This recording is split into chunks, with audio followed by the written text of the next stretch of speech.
When schoolteacher Ms. Linda Lacrosse woke up on Tuesday morning, she was in the hospital. She had survived both lightning strikes, and everyone kept saying, "You are very lucky." On Wednesday, when Ms. Linda Lacrosse woke up in her own home, she decided it would be a very lucky day for a change. And she was right. First, she put the right amount of milk into her coffee and the right amount of butter on her toast. Then she turned on her TV and saw the winning numbers for the lottery. Ms. Linda Lacrosse had won. When Ms. Linda received her winnings, she did exactly as she said she would and split the winnings with her students. "Are you serious?" asked Priya.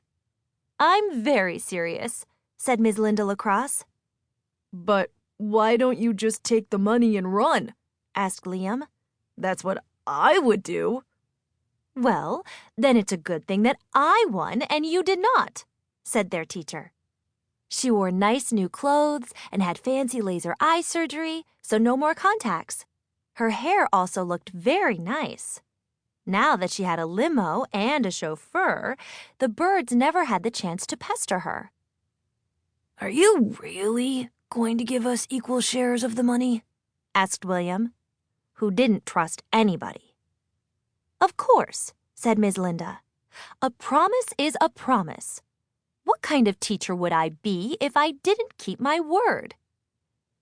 In this lottery, Ms. Linda was the only winner, which meant she now had $28 billion in her bank account. $28 billion divided by one teacher and 27 students equals $1 billion each. "Hold on," shouted Ethan. He held up the contract. "You only made a promise to the students who were in class that day. Santiago Santos was home sick." "Yeah," the students shouted. "Wait, what?" said Santiago with a sniffle. He was still sick.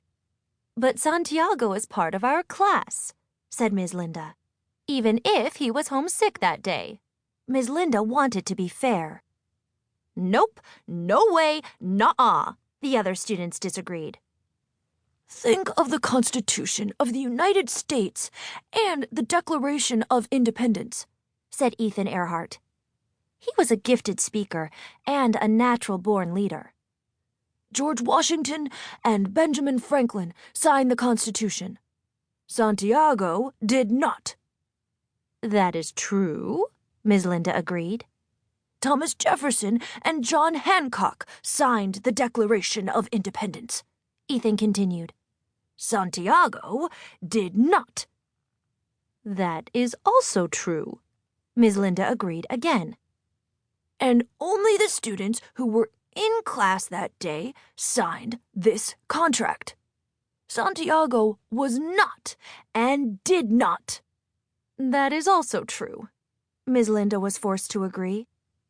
"Then I present a question before the courts," Ethan said, as if talking to an invisible judge.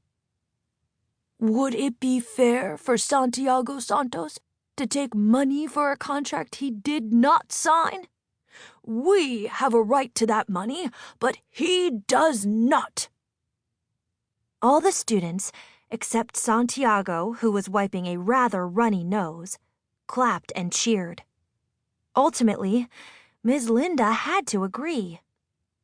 "I am sorry, Santiago Santos, but you were sick that day, and we did sign a contract.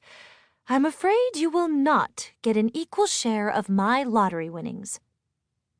For the next hour, Ms. Linda wrote a check to every student in her class, with one obvious, sniffling exception. Later that day, 25 students walked out of class with a check for over $1 billion.